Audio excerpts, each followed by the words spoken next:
by Peter Barnes, senior elections and political analyst, BBC News. After a pause for the Labour and Conservative Party conferences, the next round of opinion polls is hotly anticipated.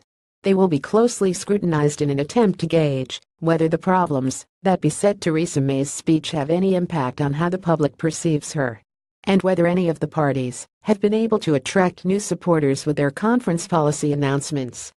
A first post-conference poll from YouGov suggests little has changed in terms of voting intention, but May's personal ratings might have taken a hit.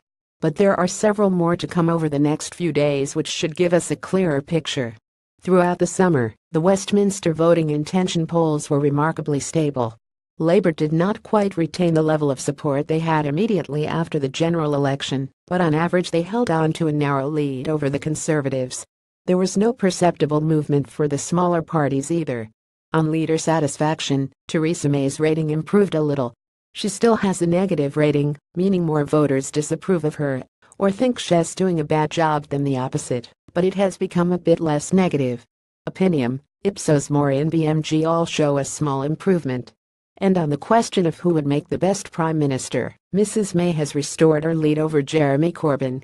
Polls from YouGov, Opinium, and Ipsos Mori all put the Labour leader behind by a gap of about 710%, although this lead has shrunk in YouGov's post-conference poll. Brexit split. Despite some overexcited headlines, there's no clear evidence of a major shift in opinion about Brexit, at least in terms of whether people think the 2016 vote to leave was right or wrong, or how they'd vote in the event of another referendum. Over a period of many months there may have been a very slight shift in favor of Remain. But the overall picture is that the country is still pretty much split down the middle. Where there has been movement is in the public's perception of how the government is handling Brexit negotiations. After Theresa May's Lancaster House speech in January, YouGov and Orb reported a marked increase in the number of people who said the government was doing well. By the time the general election was called, a majority of respondents approved of the government's performance on this issue. Since the election, that trend has undergone a sharp reverse. In their latest poll, YouGov found that 61% of respondents thought the government was doing badly compared to only 21% who thought it was doing well. With "don't knows" removed, Orb reported 36% of people approving and 64% disapproving.